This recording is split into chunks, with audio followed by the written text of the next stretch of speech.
You're alive. I felt like I had to do one of these tonight. I felt like I had to do one of these tonight because I feel like today is sort of a turning point. Um, I feel as if this may be some sort of climax in this journey. Um, and by that I mean the rising action or fall. Well, yeah, rising action seems to be completing in this journey, and we may be entering a falling action. So another thing that's very interesting about what this has turned out to be is that this has turned out to be pretty much a like Donnie experiences all of the history of philosophy over the course of 6 months.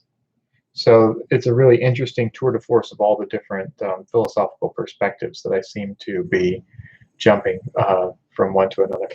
It's just really interesting journey. Um, all right, where did I leave off last time? Last time, I was talking about how I felt that it had finally occurred to me that all of what I at the time called storytelling exists for the purpose of securing power and control for humans. That is to say that any ideas that we entertain as a society or as individuals really do nothing more than give us intangibles like the ideas of virtue, should we choose to operate within those structures, within those stories, or the perception of some greater understanding that we can participate in these stories and exist in a society and feel as if we understand what that society is in a meaningful existential way. Um, and the folks who told those stories were power brokers. The folks who told those stories were the ones who actually maintained control over resources, which were the actual fabric nature of reality.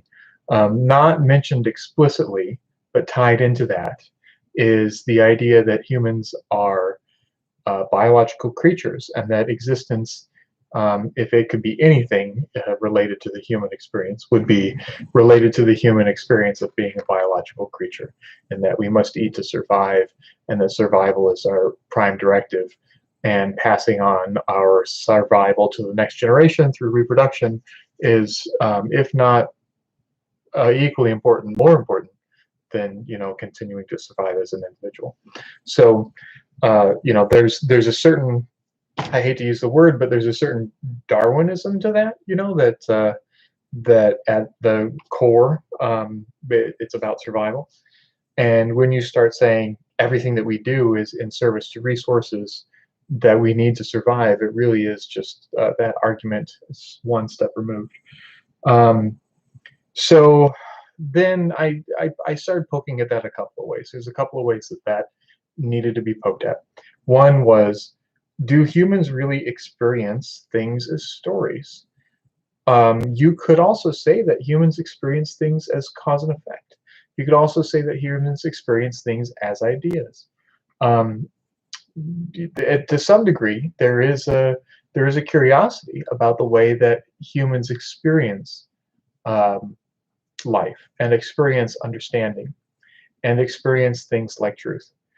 And those ideas that tell stories about the world that people live within, that people use to understand their world, are necessarily neither true nor untrue.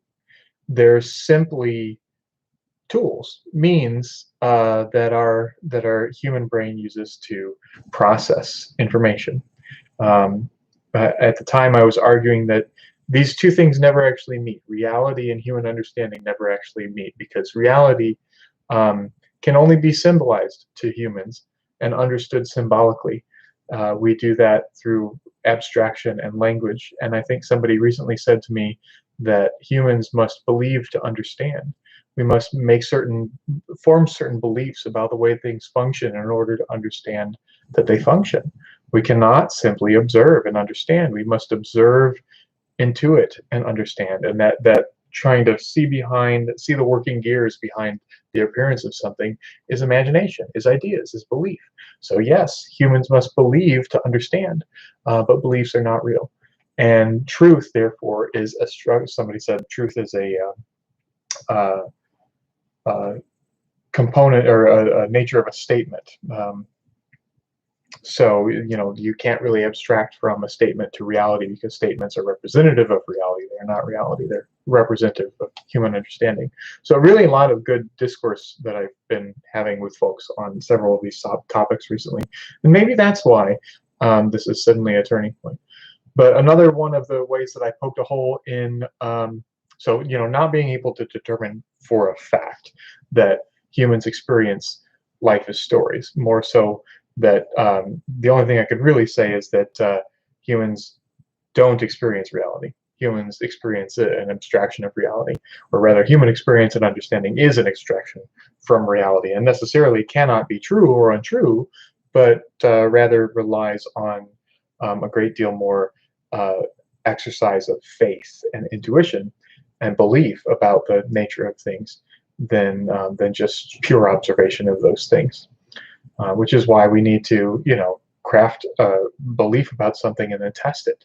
Is because that's, the forming of a belief and the testing of a belief is the closest thing that we have to solid objective understanding of what things are. We still deal with beliefs, but at least we can test them and see whether or not that particular thought formed in that particular way is falsifiable. So from there, the idea of power and control in my original story itself was not real.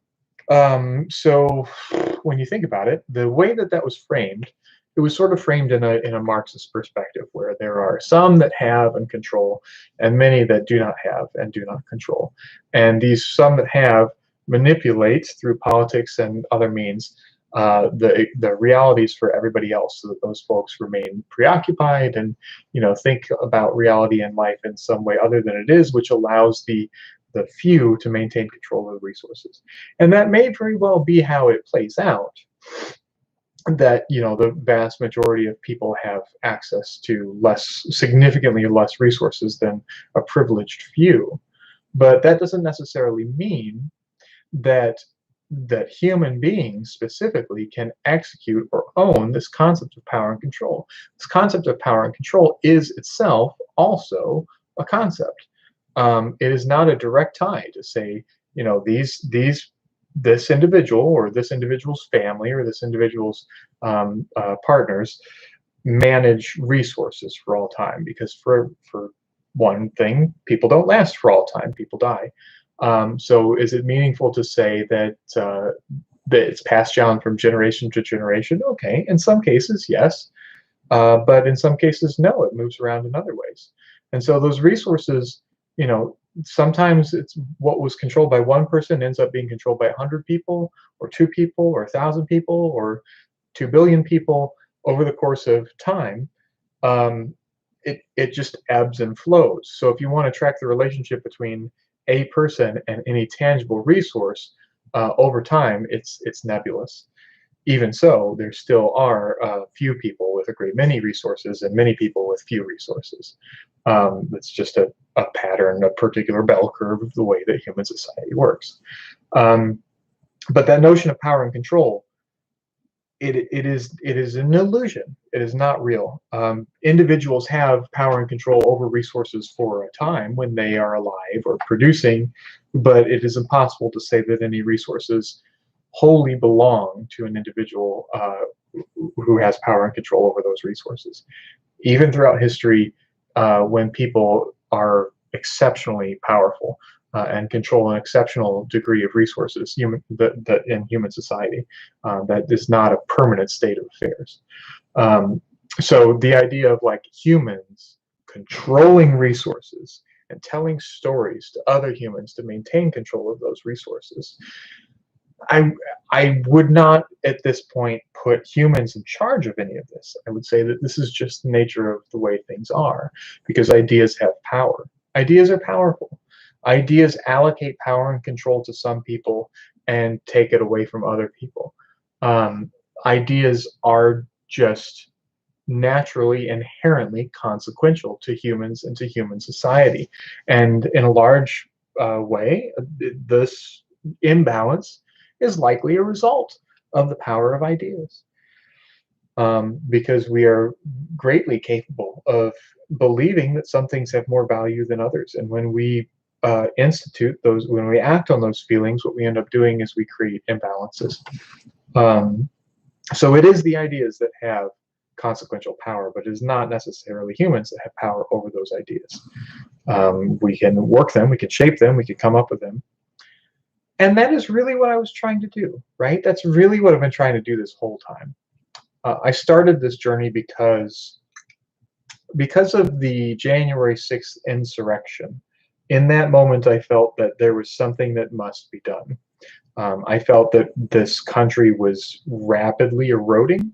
I felt that democracy was disappearing. I felt that the last semblances of a public works or political structure that works for the people in this country was going to dissipate.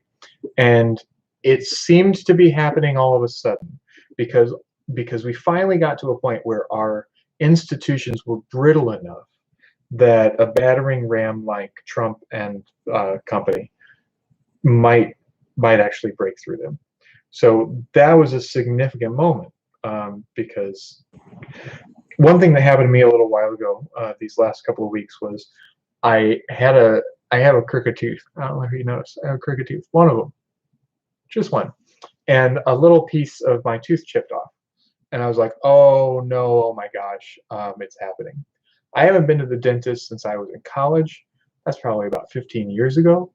And now a little piece of my tooth just chipped off, and it's in the front. It's where this is the beginning of the end. That tooth is in real bad shape, and that means all of my teeth are in real bad shape. And this is probably going to get really bad really quickly, because the rot underneath is not something that I was conscious of until all of a sudden things just start cracking. And it wasn't like I was chewing or doing anything with it. It just started like, oh, there's a little piece of my tooth out of nowhere. So I was very concerned. I was like, okay, at the very least, I'm going to lose this tooth, but I wonder what the rest of my teeth are doing. What ended up happening was I went to the dentist, and it was just I can't remember what the term is, but it's part of the tooth that it's like a buildup. It's not really your tooth. So the dentist was like, oh yeah, no, that's supposed to come off anyway. Let's schedule you for a cleaning and get the rest. Oh, and by the way, the rest of your teeth are in fine health. Good job. Weirdest. That's the only time I've ever gone to the dentist and heard those words. But all of that to say, it was one of those moments of like, oh gosh, I knew things were bad. I knew things were rotten. I knew that the foundations were crumbling. I just didn't know it was like so squishy that you could just reach out and pull a piece of it down. I didn't know we'd gotten that far. And in that moment, it was a symbol of a great many other things, right? Like climate change suddenly in a moment. I was watching Noam Chomsky at the end of last year or the beginning of this year, can't remember, and thinking, here's a really intelligent person that seems to understand a great deal about human society. And every time he's featured to talk about these high-minded things, all he can say is global warming, global warming, global warming, climate change, climate change, climate change. And I was like, that's a really interesting thing that such an intelligent person can always end up going back to plug for the same project. But in that moment, it made sense. And I started to, further research it. And it's like, yeah, we are running out of time. If you were to focus on something, it would be the thing that's most likely to kill all human life the quickest, right? So suddenly it made sense. Suddenly, like all of these ways in which the world was ending and the country was falling apart and yada, yada, yada. And I wanted to describe it as a feeling of powerlessness. I think that was the human component in my reaction to the insurrection, because yes, intellectually it's like, oh my gosh, this world is changing, and there's a certain degree of fear, and there's like, we're going to re-enter the worst chapters of history because the movement that's coming is not does not bear the hallmarks of golden age of society, but really what it was is I can't do anything about this. Anything that I believed in previously that would have acted as a ward against this sort of absolutely terrible thing happening is impotent in this moment. And it especially hit me to see that one of the largest parts of my life when it comes to things that are bigger than me, which is my faith, seemed to be unilaterally on the side of these aggressors, these folks who did not want the best for society. Um,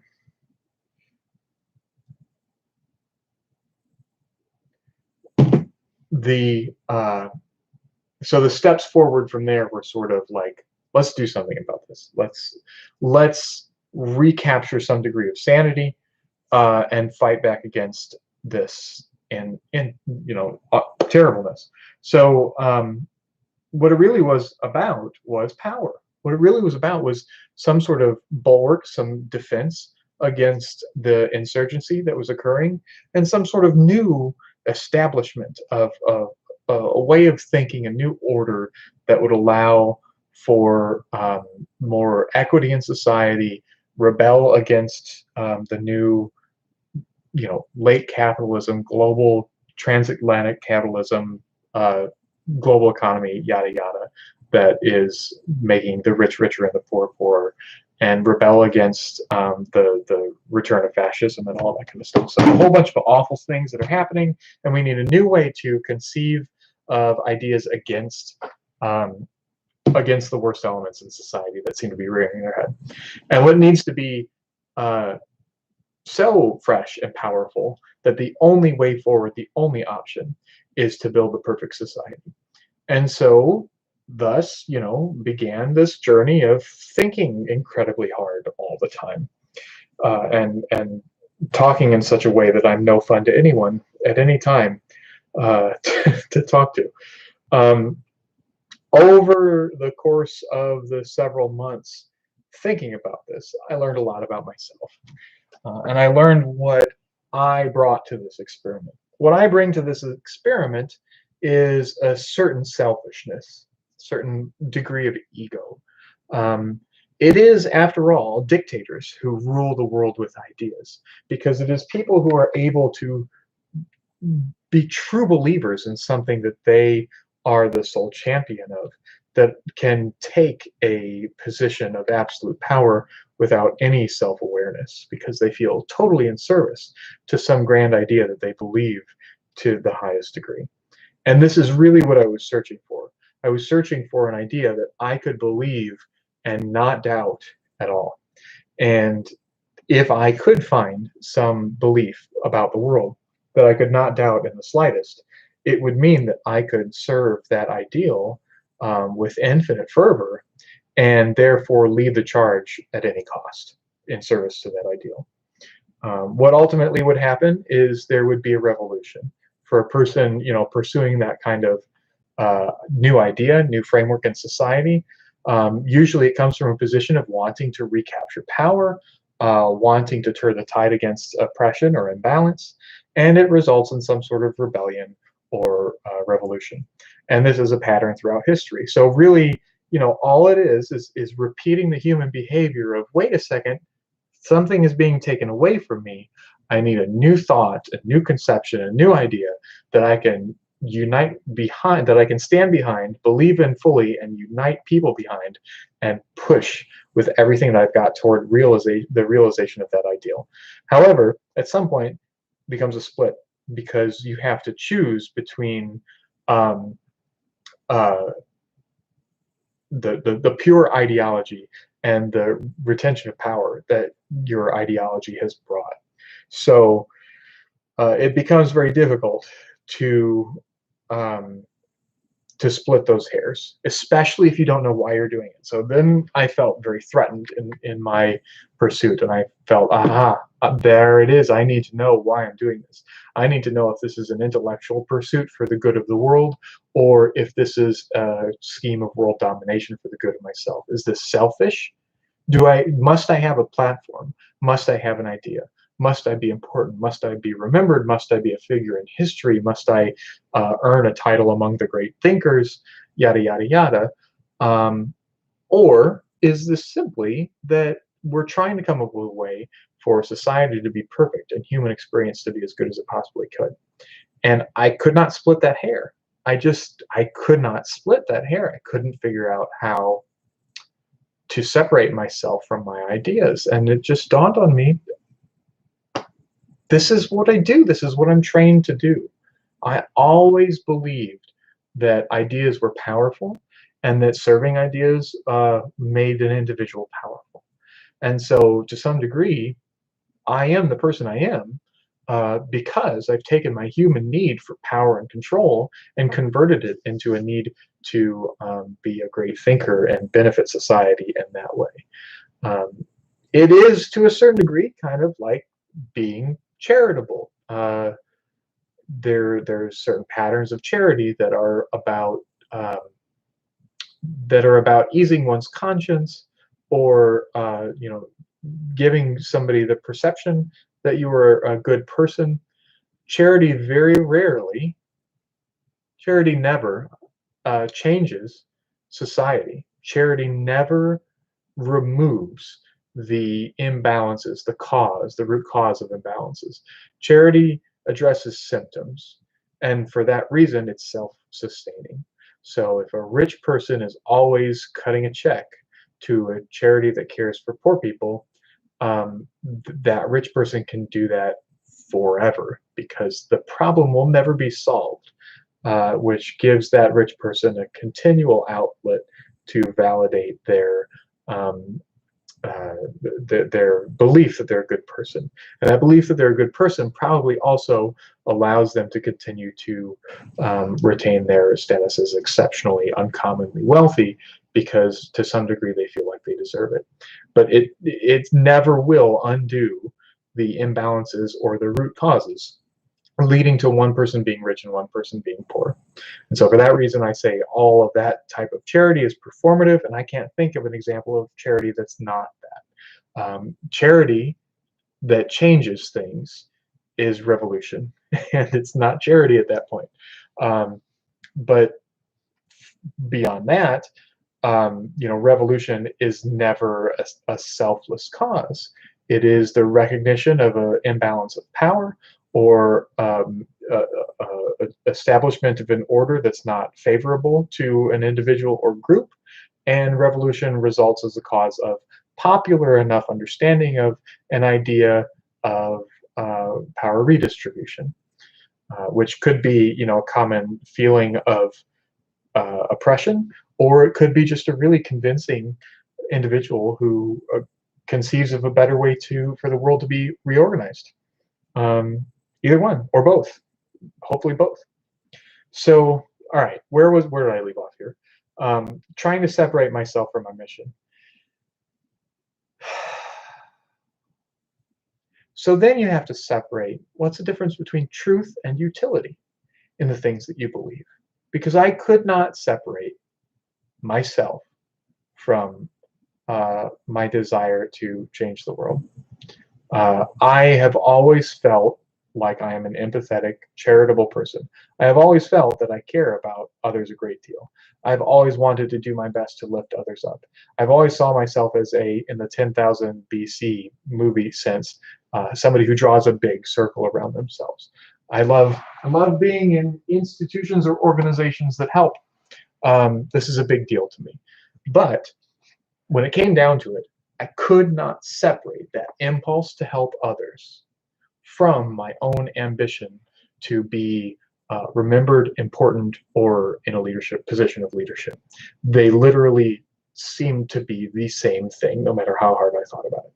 So I started trying to think about, well, is this a problem?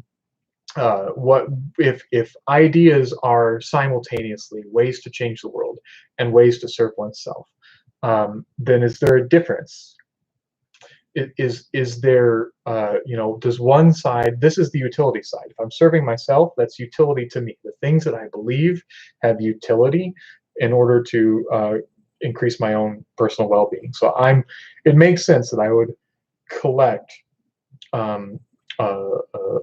encyclopedia of beliefs that would allow me to live my life in such a way that I thrived, more so than under the conditions of any other collection of beliefs.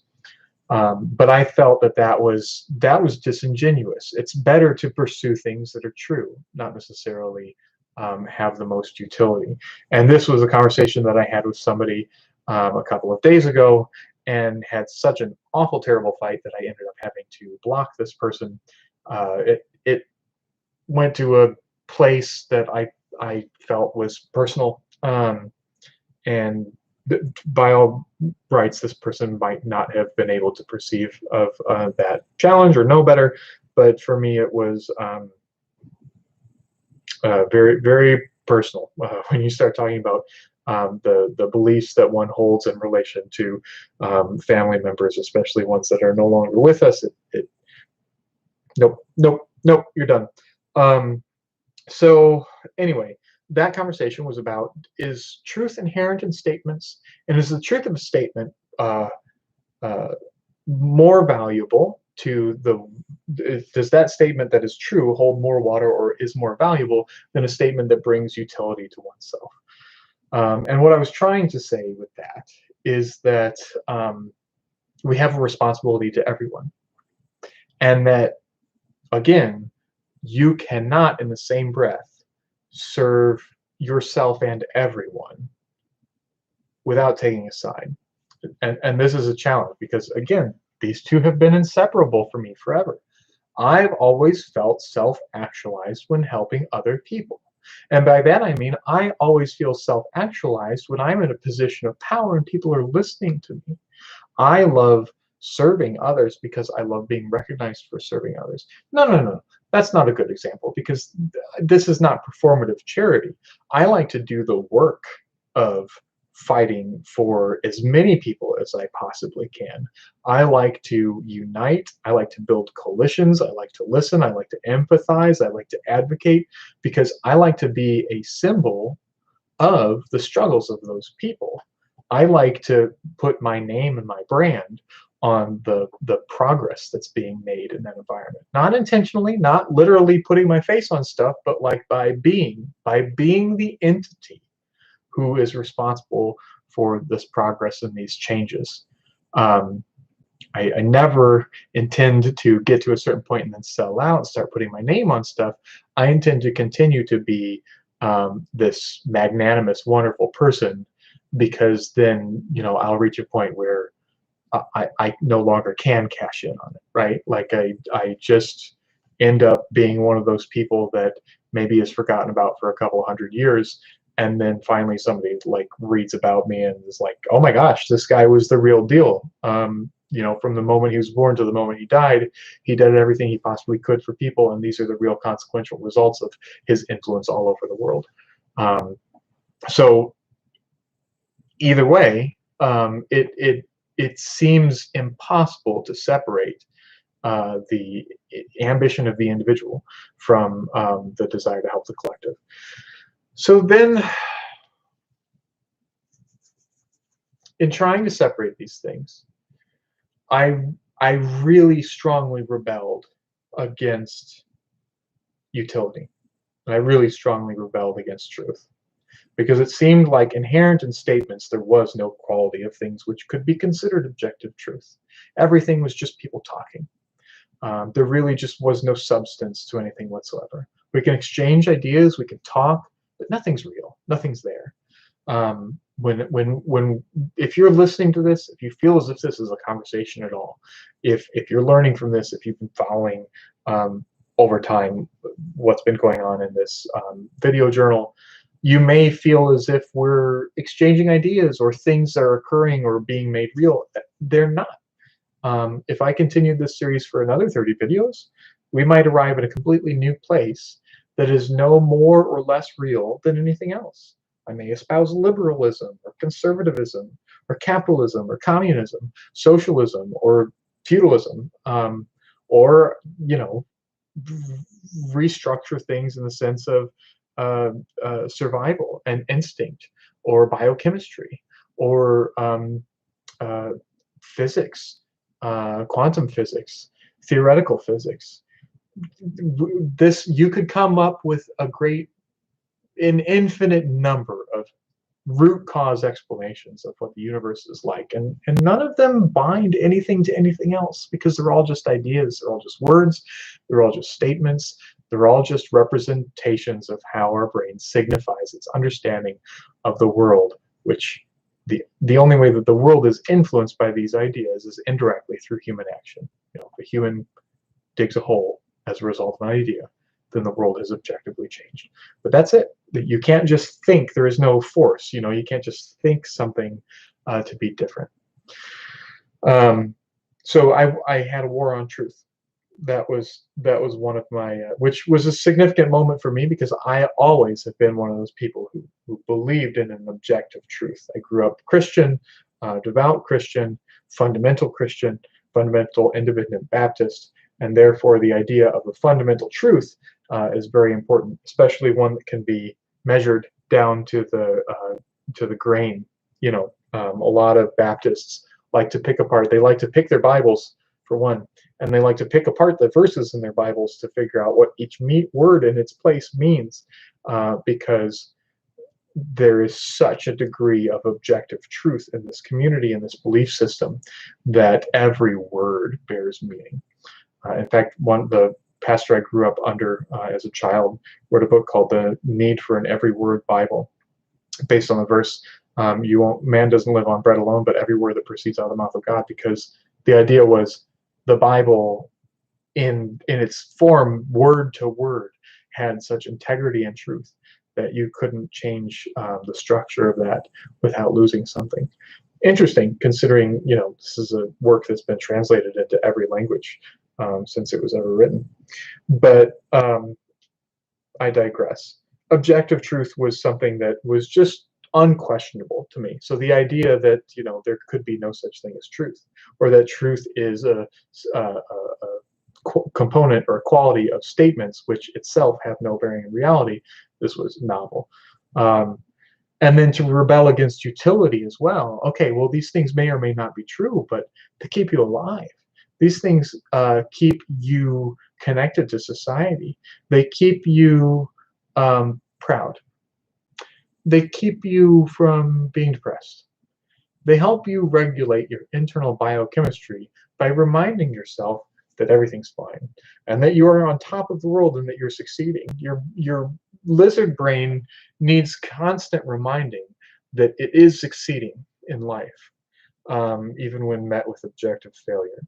And so these philosophies have a certain degree of utility in that they can reject unpalatable conceptions of reality in favor of more palatable ones. That hardship is a learning experience.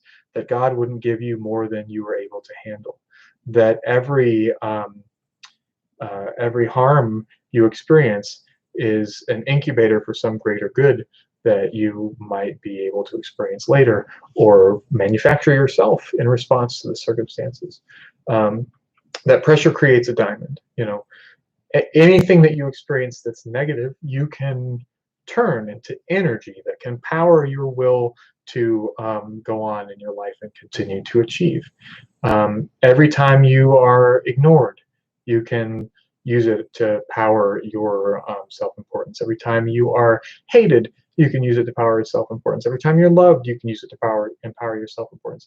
Every time you experience failure, you can use it as energy to get back up again. Every time you experience success, you can use it as energy to get back up again. So there are philosophies that exist that are useful to an individual, and the utility of that philosophy, the one that the way of thinking that allows you to be the top ape on the ball, whatever way of thinking allows you to continue to thrive and succeed and move up the hierarchy of society into positions of increasing success and power, those are the right ideas. And I grew up with some of that. However, I was always taught to believe that you cannot separate truth from success. It almost sounds like prosperity gospel, right? But no, the things that are good for you as an individual are good for you as an individual because God is good. And because God formed truth in such a way that it was nourishing to the individual. So, so if ever you are feeling a negative feeling, that is unnecessary, because there is a positive feeling that can help you go on and thrive in life that you could be feeling instead, and that in fact God has provision for you to feel because He loves you, and that the nothing can be put as a permanent stumbling block in front of you. There's always a reason to see positivity, and it's not just the matter of your need to survive and your biochemistry of your lizard brain. It's literally that that this is a holy truth of existence, and it has something to do with the way that you were created. So yeah, truth and utility to some are not separable in that environment, and that's maybe why something like the Trump situation can happen, because I can't say I totally understand it, because again, I couldn't in a million years see myself being one of these people. Um, but but there must be something there about, like, well, here is a path forward to put myself in a position that's exalted in society, and put my people in a position that are exalted so that they will be exalted in society. And by people, I mean, other people who believe like I do. And therefore, whatever this is, um, must be right, because anyway, I double digressing. Um, so I rebelled against utility, but I also rebelled against truth at the same time. So that left me with nothing, right? That leaves me with nothing, and I was just like really impressed with myself for a couple of days, thinking like, wow, I've solved it. Um, all of thinking is meant for to bring individual success to myself, and as a biological creature who must eat and mate to survive. And also, all of my thinking has no inherent truth whatsoever. In fact, can't even relate to an idea like truth, because everything is a fabrication. So it doesn't matter what I believe, it doesn't matter what I think at any given moment, and I have absolutely no way whatsoever to remove my pursuit of truth from whatever utility there is to me personally. So I literally have to manipulate and believe false things to the benefit of myself. Yada yada yada. And that might be taking it a step too far. But anyway, it was just an interesting, like, wow moment of, I've got nothing left here. So what was the turning point? Shoot, I should have done this a couple of hours ago, because putting Lainey to bed took an hour or more, and it made me groggy and possibly made me forget some things. But the turning point that I feel is coming is, I no longer feel inclined to resist prioritizing utility in my thinking. And I don't mean that as I'm going to conceive of some thinking to benefit myself and become some ideologue dictator and rule the world with thoughts. I mean, it's okay if I'm being charitable for self-serving reasons. It's okay if I consider my own well-being when going about my life. It's okay if I live my life in such a way that I bring success to myself.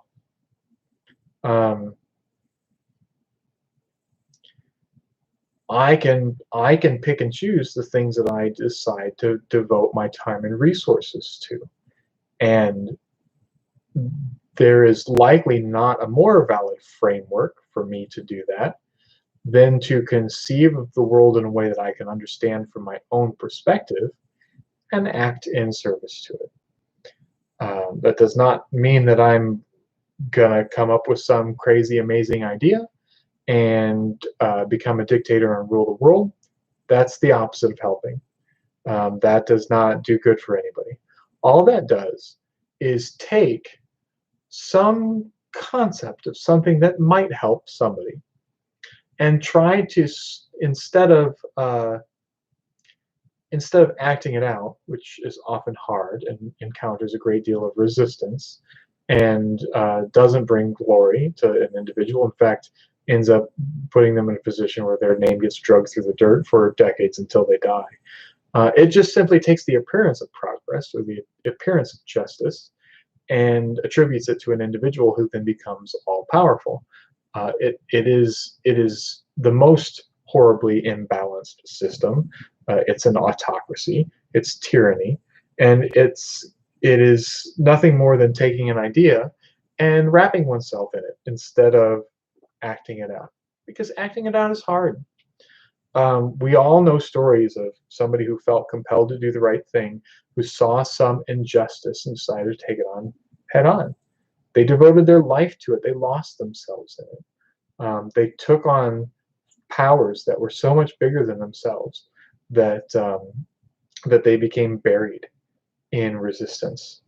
And to me, I think about our political process, and I think about how when you start to feel inclined to help people and to participate in advocating for yourself or for others in your community who are losing ground and becoming endangered, either their health or retirement or way of life is becoming endangered, and you step up to the plate and you try to push back against the powers that be, and you're buried.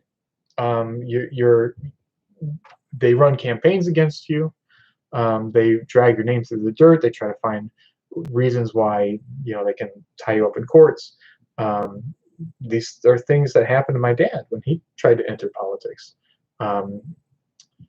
He had retained his documentation for his taxes his whole life.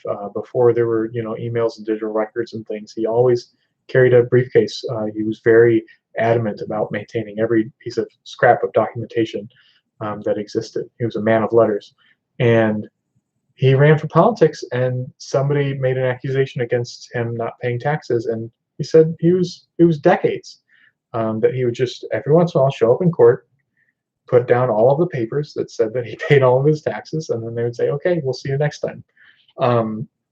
So you must know that to fight real power consumes you, and that this is the price of progress. There's no glory in it. There's no easy path to resisting power. There's no easy path to contending for your own well-being, and it's getting harder. The political system, the barrier to entry in the political system, I believe, seems to be getting more difficult because campaigns cost money, and more the big money and the big campaigns are the ones who end up succeeding. So that being said, there is a way to profit individually a great deal from movements, and that is to virtue signal, essentially, to say, hey, I believe in this. Hey, this is something that I think is great. You all should follow me because this is what I feel. What I feel is that this is injustice. What I feel is that these people don't understand. What I feel is that these people need to be taken down a peg. Where's ours, right? What have they done with our retirements? What have they done with our health care? What have they done with the children's education? What have they done with the planet? What have they done with natural resources? What have they done with the economy? What have they done to us? And I think that it's time that we've had enough. And I'm asking for your support to fight this.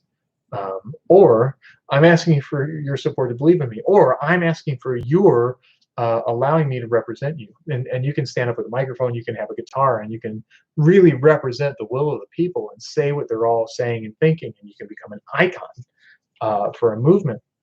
But all that does is it takes all that energy and power that exists related to that feeling, and it puts it into a brand.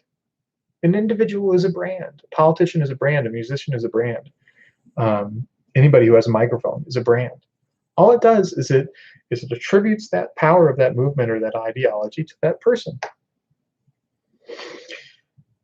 And it's that person is not going to devote their life to the hard problems of sitting in a town hall and advocating for individuals in the society who are suffering as a result of, I don't know, corporate influence or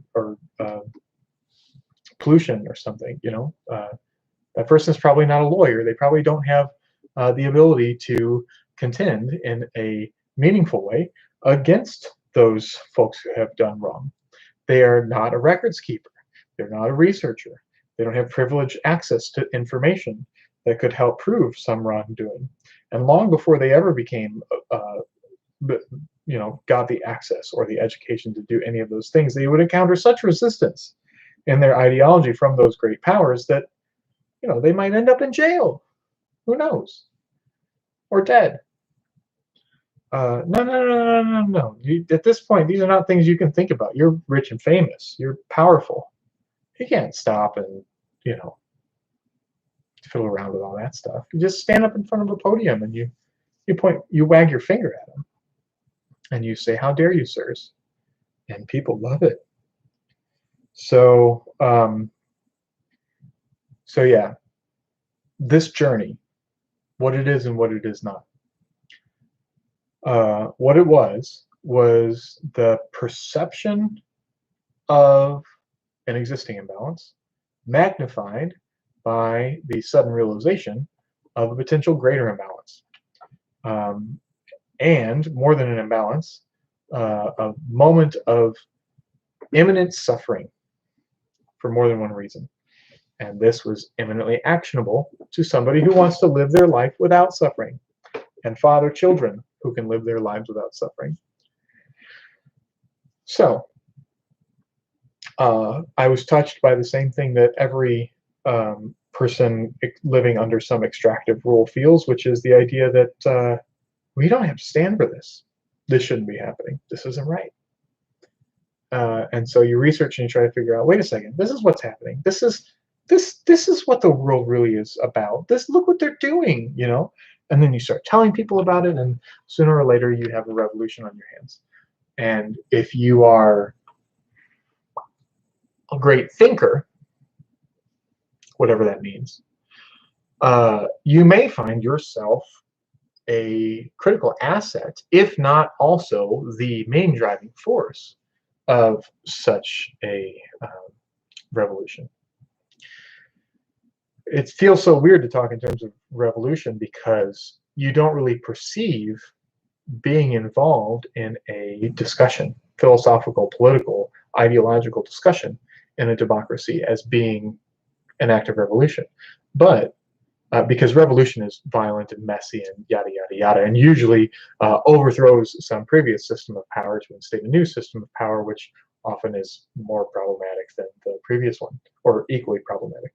But that's really what we do in a political system like a democracy, is instead of warring factions, we individually contribute to public discourse by forcefully representing. The ballot is meant to be a forceful act of self-defense, self-preservation, self-representation, to say, this is what's good for me.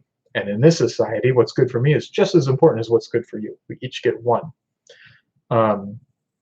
It is a contentious act and responsibility, a right and a responsibility.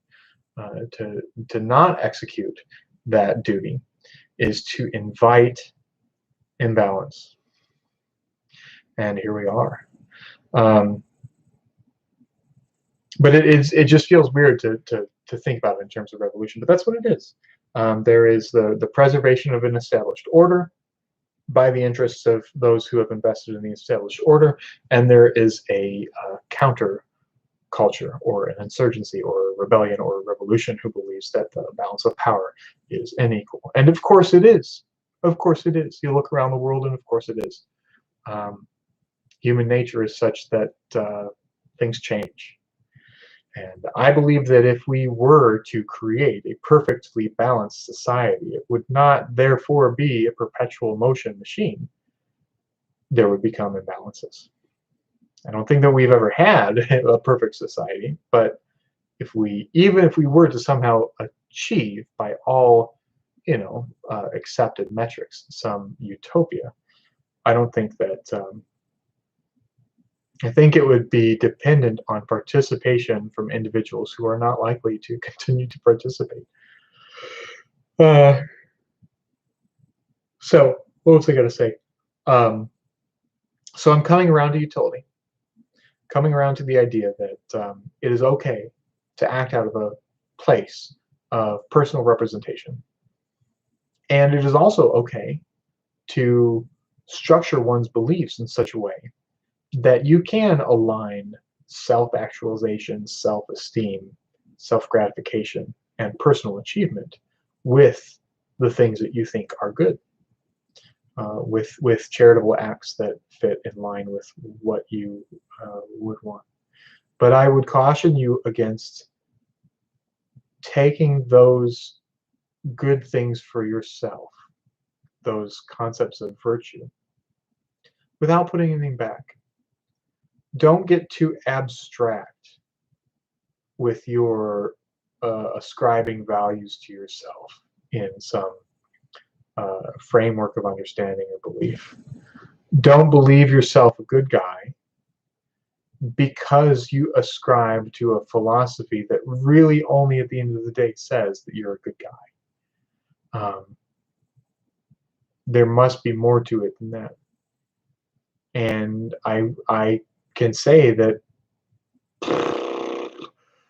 by all observable outward metrics in terms of my contributions to society and to others, I think that that was my philosophy.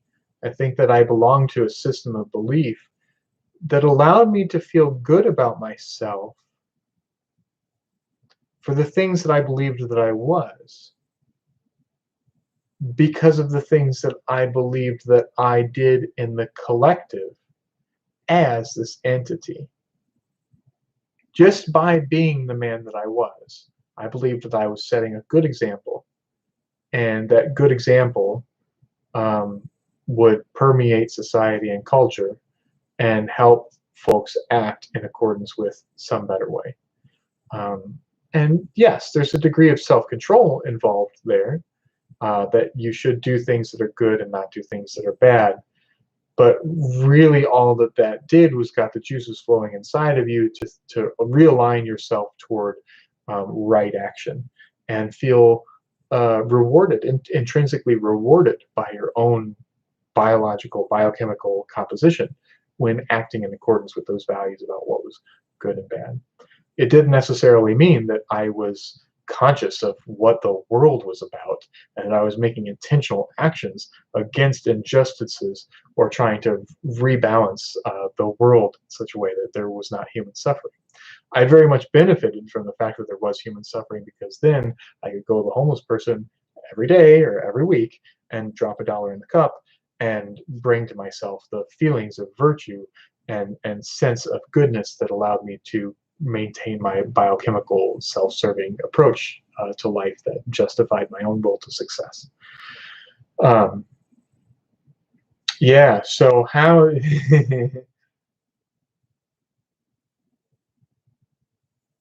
so what then is utility in thinking? It depends on what you want out of life. Because I think that over the course of this conversation, I feel that I've proved that individual success requires taking some degree of something that's out there in society, resources, positions, markets, as well as ideas, ideologies, and taking chunks of them for yourself that you can then eat off of and benefit from. If I were to start a Twitter, and in that Twitter I just over and over again said the things that I believed from these videos in sound bites that I felt resonated with other people, especially if they represented some fight against injustice, that I could probably draw a following and people would appreciate, and the value of that Twitter feed, that Twitter account, would increase. without me having done anything. I'm just taking those ideas of inequality and rebellion and drawing value out of them, extracting value from them, instead of allowing that value to be invested in some gloryless fight against the powers that be in legal battle within the confines of our institutions and our current system of government. So utility does exist, and utility may be the only way, the framework for right understanding of human thought and its employment. And you should use your thinking, and you should craft your ideology in such a way that you feel good to be alive, that you feel compelled towards success. That's serotonin. Serotonin compels you towards success, and it makes you feel as if it's worth getting up in the morning and worth trying your best. You should concoct a framework of understanding that allows your brain to provide you with serotonin. You're smarter than your lizard brain. You can get that sweet goo out of the back of your cerebellum if you just frame your understanding of the world properly. So yes, yeah, utility is good. Keep yourself operational. Keep yourself moving forward. Maintain this machine. Maintain this creature. Advocate for them, and they'll advocate for you. Craft your character in such a way that it maximizes your ability to affect change in this world in whatever way you feel you should or can. But there's a fine line between building yourself in a way that is sustainable and full of ambition and prone to achievement, and very quickly recovers from things like self-doubt, and living entirely hedonistically and consuming for no reason other than to consume. So what the right balance there is, I don't know. But I know that for myself, I happen to have a mechanism that allows me to seek to do good for others in the most profound way I possibly can, for the purpose of drawing power to myself. And if I can recognize that, and in doing so, I can keep an arm's length from acting as some symbol or signifier of a movement that I don't actively contribute to, then perhaps I can actually help people. Perhaps I can actually go out and make change, make a difference. I can fight the fights that I feel equipped to fight myself, and I can help educate others on the difference between fighting a fight and bringing glory to themselves and how to walk that line. So there may yet be a role for me to, a means for me to do good in this world, from a utility perspective. We want humans to survive. We want humans to thrive. And I believe that I believe that starting from the perspective that there is no in-group and there is no out-group may give me a level of insight necessary to try to continue to craft ideas and concepts as necessary to make sure that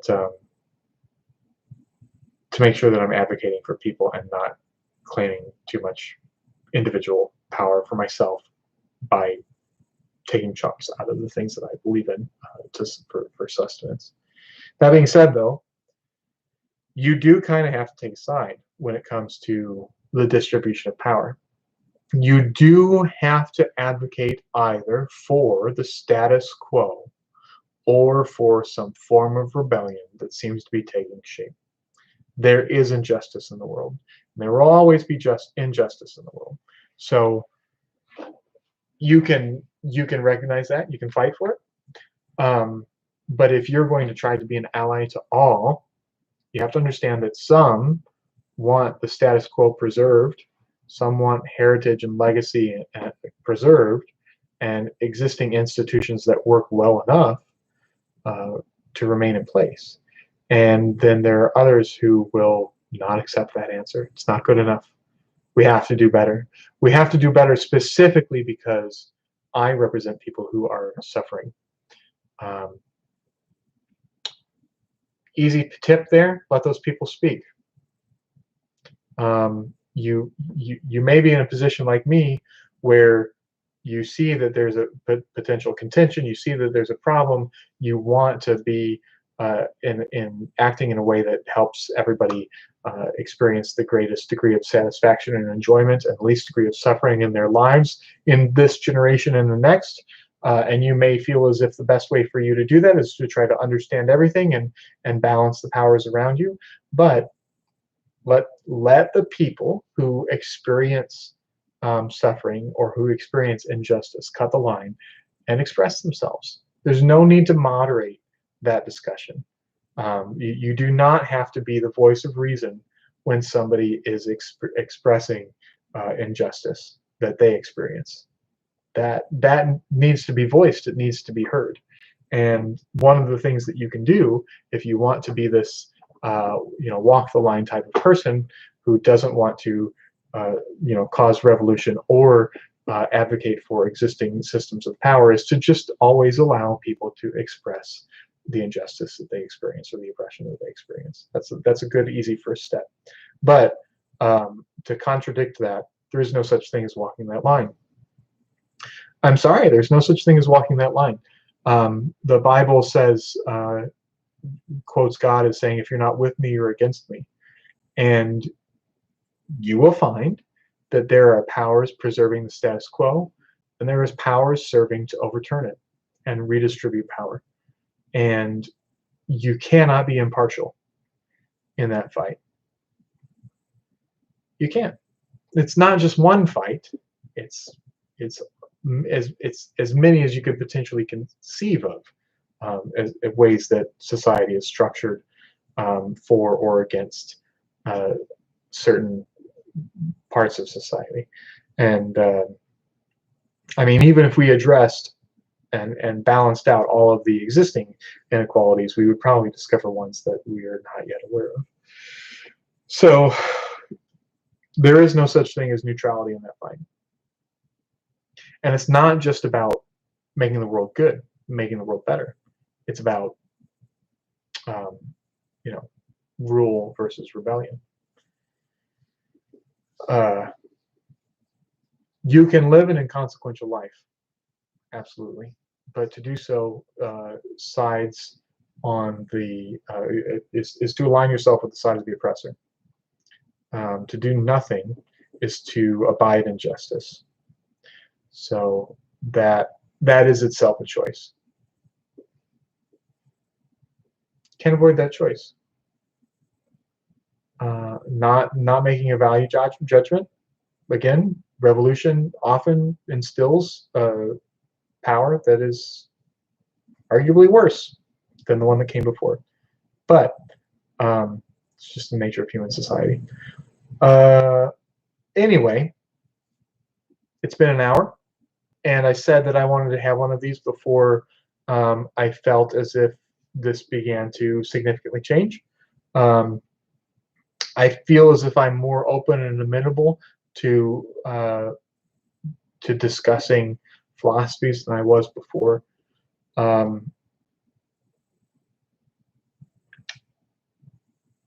been discussing a lot of philosophies. What do I mean? Thought I was about to get off of this.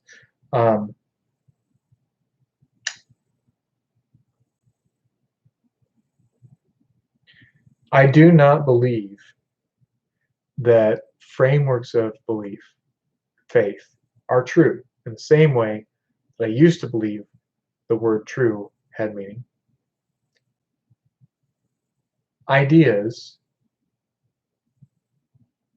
human experience, biochemistry resulting in consciousness, and the symbols and signifiers that we are able to form in our gray matter representative of the way that we understand the world are not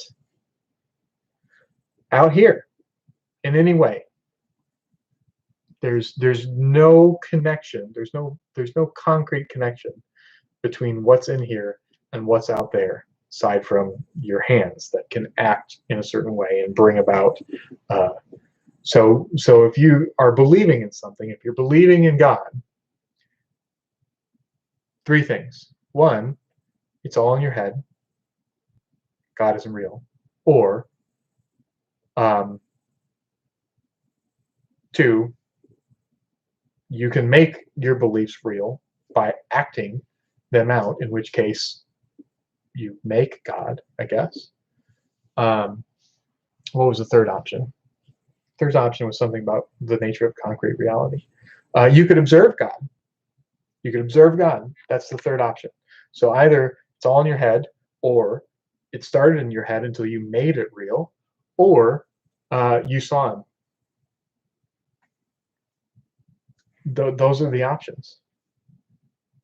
Because there is no, there's no force control, right? There's no telekinesis. There is no connection between what's in here and what's out there, aside from if you use your hands to make something. So I don't believe things in the way that I used to believe things in terms of like faith, but I do now much more after this recent turn of events. I have a renewed appreciation for the utility of my beliefs. And I always had an appreciation for the utility of my beliefs. I always knew that the way that I constructed myself, or the way that people helped me construct myself, um, gave me a lot of energy and pushed me on toward achievement, and not just individual achievement, but also for the betterment of society. I always felt like I was a really well built um, idea machine, and maybe that's why I feel driven to pursue this course of understanding or self-education or whatever, is because I feel qualified to do it, because I feel as if the way that I've constructed my own beliefs, or had that constructed for me, was pushed me forward in a meaningful way to understand truth, to act it out, and to succeed individually and not be overcome by things that would set me back. And gosh, it's just like I miss that, you know. I really miss having that intrinsic power to overcome the understanding of the inconsequentiality of my existence, and my impotence against powers in the world, and my all that kind of stuff. So it doesn't help to marvel at your own insignificance. It doesn't help to marvel at your own impotence. It doesn't help to intellectually appreciate the fact that your brain is a hallucination that will never do anything of value for you. You can put those things where they belong within your framework of understanding, so long as your framework of understanding is useful to you and propelling you forward. So, I feel once again inclined to participate in a framework of understanding that allows me to recouple the serving of the self and the serving of others, because I really thought that that was a powerful connection that I had, even though I had it turned on its head. So yeah, we did it, right? So took everything apart, realized that this was upside down, turned it back on its head, and put everything back together again. So maybe I really did accomplish something here by looking so deeply inside myself to see that my will to influence the world through ideas or through benevolent actions or speech really served no purpose beyond bringing power and glory to oneself by having some idea that was strong enough to act in perfect service to and justify my place at the front of the line, unquestionably in service to this greater understanding. So we turned that on its head, or I turned that on its head, and called myself out and said, you you cannot allow the your desire to have a positive influence on the world exist simply to fuel a need for appreciation or authority, or a place in history, or wealth, or power. Uh, at some point, you have to recognize that this is a choice. And the way that you make that choice is by capturing the glory of the movement and attributing it to yourself without action, as opposed to identifying something that needs to be done and working in service to it. And working in service to it often is difficult and dangerous, and bears no assurance of success. In fact, only bears assurance of the fact that people will attack you for it. So, but as you do all of that, you can still fight the good fight and bring the good news, and tell people about what you're doing and how to do it and why you're doing it, and you could bring visibility to issues that need help. But you have to do the work.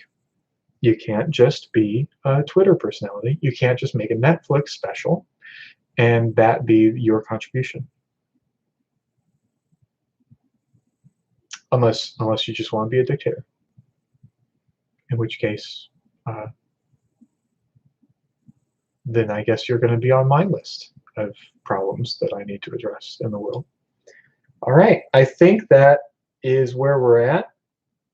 I look forward to a utility-based framework of understanding that allows me as an individual to experience my life in a positive manner, full of energy and will to continue forward, allowing myself my own perspective, while also remembering certain points of order when interacting with other people in society, which is that there is no ambivalence between the established order or a new order, and there is no positive influence that I can hold in moderating voices of people who are experiencing oppression. Those voices just need to cut the line and speak. And there comes a time when you will have to decide between bringing glory to yourself or doing real work in service to something that you believe in.